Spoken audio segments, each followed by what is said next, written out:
she's extremely collaborative and generous, and so it's not even just not even getting to just be a spectator of her greatness, but also getting kind of brought into that circle with her as an equal, which is thrilling.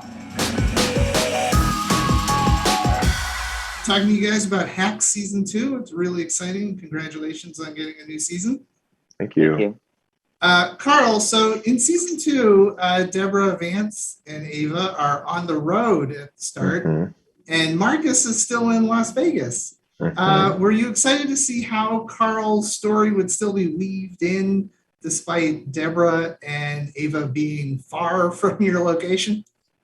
Yeah, Marcus being kind of isolated and removed from that was interesting. It's not that I was thinking about how it was going to be weaved in. I knew they were going to do it because, well, that's the gig.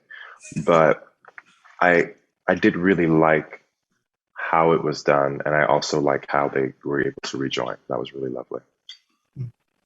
And Mark, your part is great, as Damien, is greatly expanded too, since you're joining Deborah and Ava on the road from the beginning. What did you learn from Jean Smart working in such close quarters with her this season? Well, I mean, every day working with Jean is, you're learning something. I think that I have such, I admire her so much, and I, also to respect your elders in that way, and to admire them, and to watch them. I think that I never think for 1 second when I'm working with Jean, which, I'm lucky enough that mostly all of my work in last season and this season is with Jean. I never take for granted for a second that I'm working alongside one of the best. So I definitely, am constantly watching her, and she's also just extremely generous with her time. You know what I mean? Like, if I have a question, or if she feels so strongly to say, like, hey, what do you think about this? She's extremely collaborative and generous, and so it's not even just not even getting to just be a spectator of her greatness, but also getting kind of brought into that circle with her as an equal, which is thrilling. And Carl, your story starts off this season where Marcus is very conflicted again with the work-life balance, and he's trying to repair the relationship with Wilson too. What do you think about? Are you rooting for your two characters to get back together? I am. This season. Yeah, I'm definitely rooting for them. But even more than that, I'm rooting for Marcus to get to where he needs to be to allow that to happen. What I don't want is, just as a person, I don't like seeing someone making the same mistakes. That's no fun.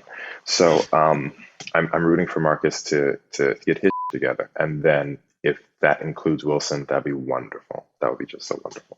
And your characters are also learning equal stuff from Ava too. Yeah. How has it been to see Hannah Einbinder sort of grow into that role? This is her first big part. How exciting has it been to see her working through the role? Well, she works extremely hard. Yes. And she is not, there's always this assumption, I think, when someone kind of emerges onto the scene in a way that feels very, very fast, as if it just kind of happened for them. And Hannah Einbinder is not one of those people.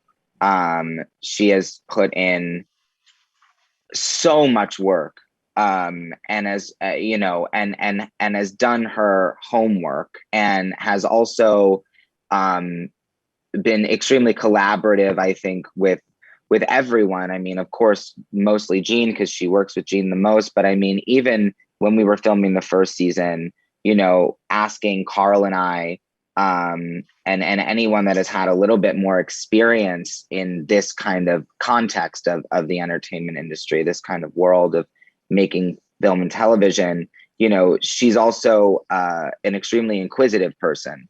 So she's, you know, every single accolade and flower that she has been given, she has earned and truly, truly deserves in my eyes, because she's done her homework and, you know, it's working. Well, also, she's been doing, we got to see her show last year when we were in hiatus last summer. And something I told her backstage then, yes, you're a stand-up comedian, but she's been doing a one-woman show for several years now. Like it's a full production situation. So she has the performance shop. She has she's put in the hours, both, and Mark said, the work, both in this project and in her previous artistic endeavors. Well, Carl and Mark, it was great speaking with you today. And as well, Daniel. Best of luck for the rest of the season. Thank you so much. Congratulations on getting to season 2. Thank you. So your character, I wish you guys were actually together, because your character dynamics is just one of the funniest parts of the show. And Kayla is such an inept assistant at some points. But in season 2, are we going to see her sort of transform and at least somewhat take the job a little bit more seriously? I think that you get to see her be driven by her love of Jimmy. And you get to see her try to step up in different ways, but she's a messy girl with a good attitude and fashion sense. But I think she really tries. I think she really loves her job, but more as a hobby. Like, I don't think she needs the money or the power, but I think she's like, okay, because I love Jimmy and I want him to be proud of me, you know? Right. And Paul, you're balancing acting and writing and directing, all of this. How challenging is it to do all of that and change your hats when, you know, at different points of production? You know, it's easy. No, it's you know, it just comes natural. I don't know. It comes naturally. No, it can be hard, but I'm really lucky because I not only did I create and write the show with Jen Statsky and Lucianne Yellow, who are so brilliant and make me look so good, but also I have seen partners like Meg, who is so liquid funny that I'm like, I'm just surrounded by talented women. Is 100% the truth. And so it really makes my job a pleasure and easy. So yeah, you know, I try not to think about time, and I have to say acting is the most fun of the hats to wear. You know, Meg and I have a lot of fun on set. Sometimes too much. Sometimes it's enough. You know, which is the most fun to do with Jean Smart? Oh, well, getting to act opposite Jean is an honor. I mean, that's like, she's an icon. It's legendary. So that's also the most fun. Although writing for Jean and then hearing her deliver a joke even better than you imagined is such a pleasure. And I really love, you know, directing Jean too, because as a performer, you know, I know what it's like to get direction, you know, and so I like to think that we can communicate in a way also as performers. And so, I mean, it's a whole thing. It's just pleasure at every turn. I gotta tell you, it's also hard. Okay, it's also sometimes hard, but it's also fun. Yeah, and in season like 2, you guys brought in a lot of new. There's some new faces. You got Laurie Metcalf is coming in, and I know Ming-Na Wen is in this season 2. Oh my God, she's so good. So good. Which one has changed Hacks, the dynamic of Hacks?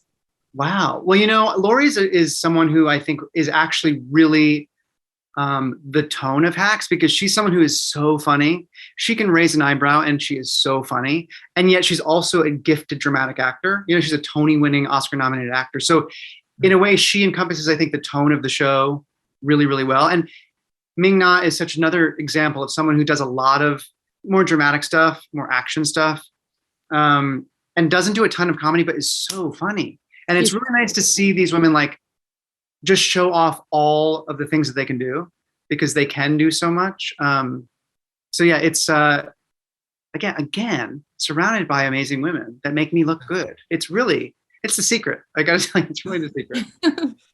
It's the secret for Hack's success, I guess. At least for mine, yeah. Yeah. And, you know, for this year, you're also taking the show outside of Las Vegas.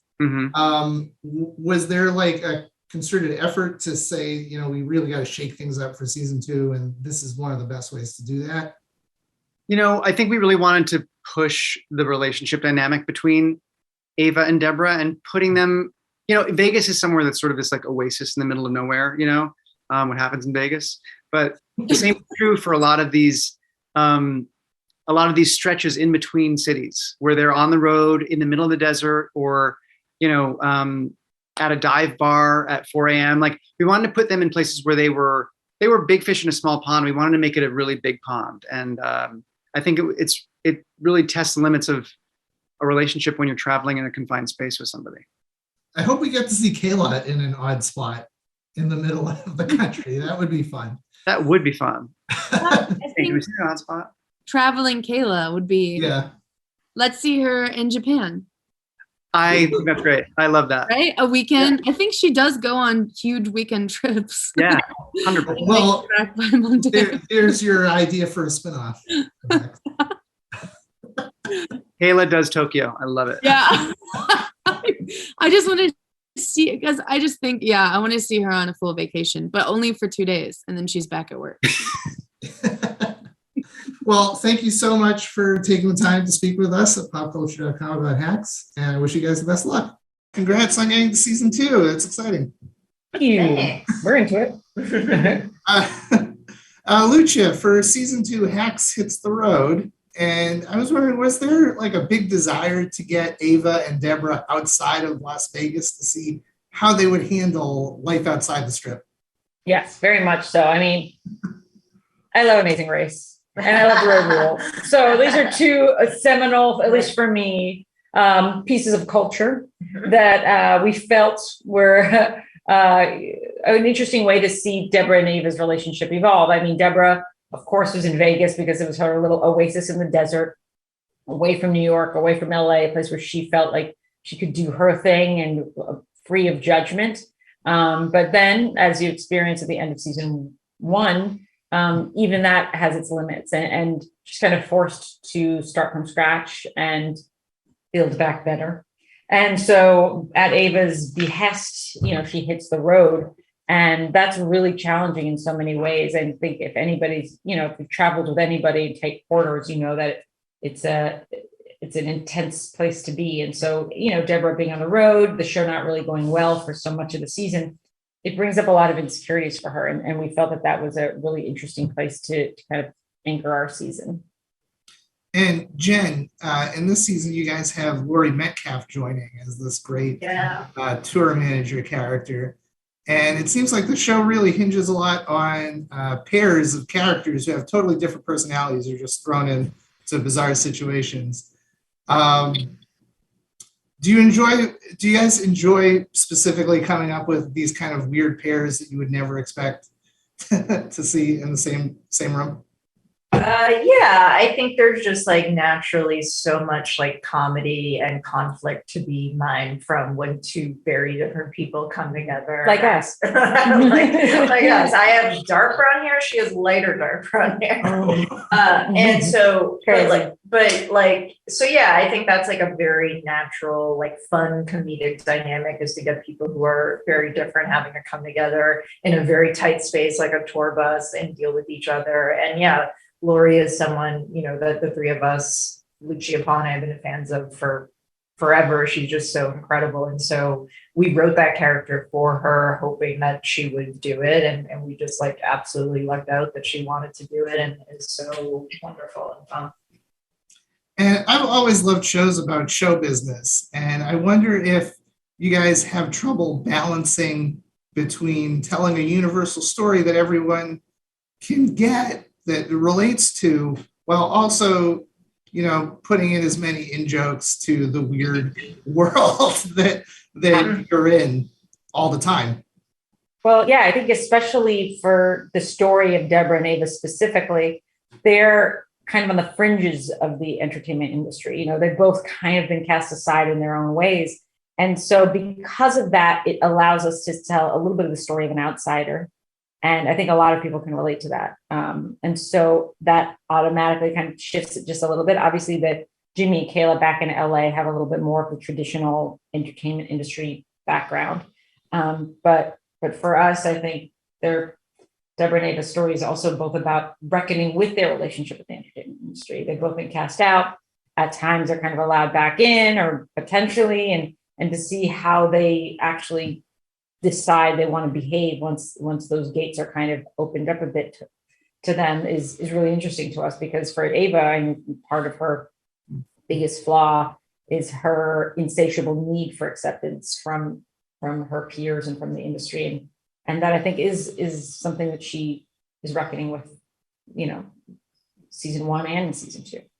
And I guess we'll see how that develops when they're on the road and in areas that the entertainment industry doesn't always connect to, right? Absolutely. Well, thank you both for taking the time to talk with us at popculture.com, and wish you the best of luck on season 2.